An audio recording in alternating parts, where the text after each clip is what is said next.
He's champion again. Alexander Volkanovski has just defeated Diego Lopes on UFC 314 in an action-packed fight that may just cement him as the greatest featherweight of all time. So we need to talk about Volkanovski versus Lopez. And by the way, we're Punch Talk and are bringing you guys daily combat sports videos, so if you're enjoying the content, be sure to leave a like and subscribe to help support the channel. Alexander Volkanovski has been in a rough patch recently, losing his rematch to Islam Makhachev by devastating head kick KO, after having a very competitive first fight for him and then coming back down to featherweight, fighting against Ilia Topuria, to which he gets KO'd again and loses his featherweight belt after reigning over the division for so long. So after Topuria then later vacated his featherweight belt after beating Max Holloway, the featherweight division was wide open and many were wondering if Volkanovski was still good enough to reclaim the belt, if those two KO losses hadn't fully gotten him out of the picture, and if he could become two-time champion.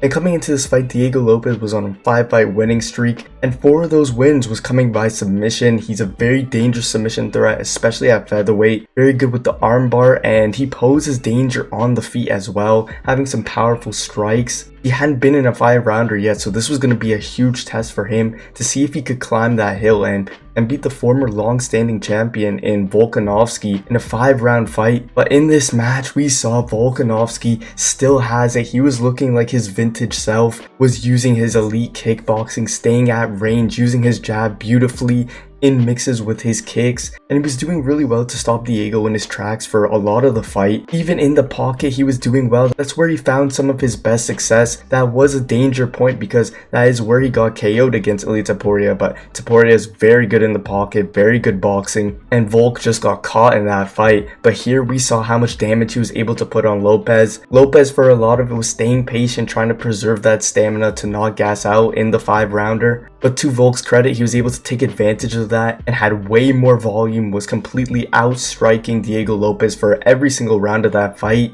And we saw that Volk still has that championship mentality and that championship skill set. Yeah, it is impressive to see Volkanovski get his belt back at 36 years old. You know that there's been this 35 years old and under curse that as soon as a champion in these kind of weight classes turns 35 years old, they go on a skid, they go on a downfall, they end up losing back-to-back fights. And many thought that could have been the case here with Volkanovski, but instead, against a young, hungry, up-and-coming contender, he showed his veteran experience. He showed why he was a champion, why he is one of the greatest featherweights of all time, why he may just be the greatest featherweight of all time, period, especially now becoming a champion again at his age after 2 tough losses at lightweight, then coming back down to featherweight, losing to Ilia, like you said. And Volk's main success was really just mixing it up and not exchanging too much with Volkanovski. He was very much so on his bike and only trading in spots. He would plant his feet, land some big hooks on the inside, and as soon as he would land, he would get the better of most exchanges. He would circle out. There was even moments, especially in that first round, he was tagging Lopez. It looked like Lopez was getting rocked against the fence a little bit, but that doesn't mean that Diego Lopes didn't have his own danger in the fight and that he didn't bring it as well. It seemed like Lopez was very patient, a bit too patient even. Against Dan Ige, he kind of gassed out in that 3-rounder, so a lot thought, okay, going into a 5-rounder, he's probably just going to go for broke, try to get Volkanovski out of there, and then maybe gas out, and Volkanovski can either get knocked out early or maybe take over late. But that's kind of not what we saw, because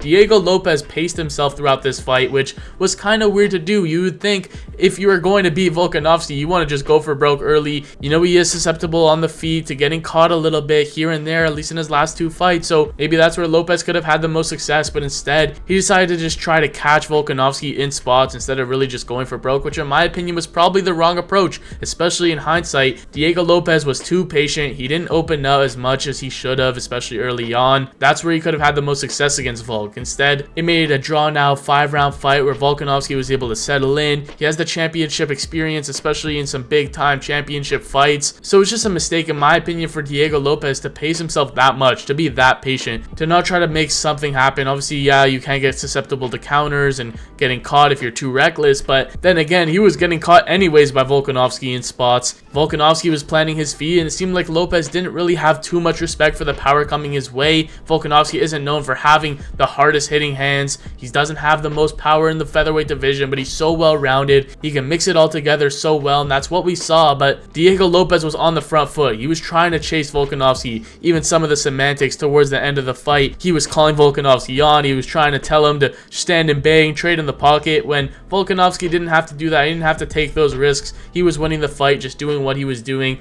sticking to his game plan. And at that point, it was too late for Diego Lopez. He didn't really open up early. He didn't make things happen for himself, so he was a bit too patient for his own good, and I feel like he kind of paid the price for it. When Diego Lopez had most of his success, it was really in the pocket in that second round, in that fourth round, where he was able to clip Volkanovski, get him hurt. And that was really his only area where he was really able to do substantial damage to Volk. So as it was going into that fifth round, it would seem like after being down, maybe even 4-0 or 3-1 down, that Diego Lopez would maybe step it up. He had preserved a lot of his energy going into that fifth round. Maybe he would really start to pick it up, try to stop Volkanovski, but it seemed like he was just still hesitant, wasn't really throwing until maybe the last minute of that round. Of course, that's probably also due to Volkanovski being so good at distance management as well, and using his kickboxing to keep Lopez at bay. But with Volk not really being able to hurt Lopez much throughout that round, especially because he was landing a lot of big blows and it wasn't affecting too much Lopez. Lopez a much bigger guy than Volk. You would have thought that maybe Lopez would have pushed the pressure a bit more, would have tried to back him against the cage,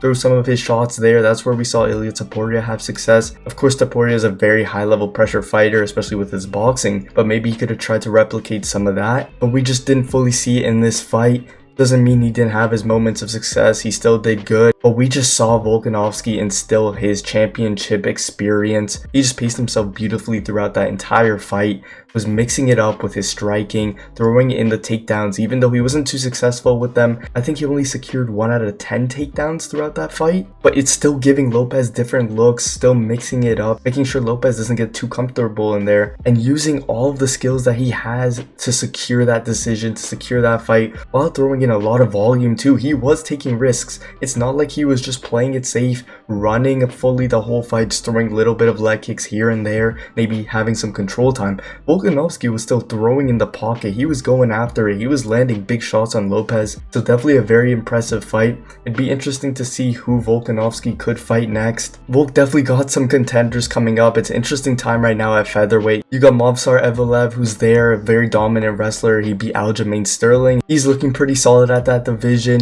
You got Gene Silva, who just put on a dominating performance on the same card against Bryce Mitchell. He's looking very exciting. Maybe if he gets a couple more high-ranked wins, then he could definitely fight for the belt soon. So there's definitely contenders for Volk to fight at this division. It's just going to be a question if he's going to be able to sustain there, as he is 36 years old. He's taken some damage now. He's already had his time at the top. I feel like this was a good fight for him though, to show that he could get past the guy that does have power in his hands, the guy that is dangerous with his submissions. So overall, a very solid win for Alexander Volkanovski, and it's very likely he just cemented himself as the greatest featherweight champion of all time. But let us know down below what you thought about Volkanovski versus Lopez. And if you want to check out more MMA on the channel, click the video on the screen of The Fighting Nerds Are on Another Level.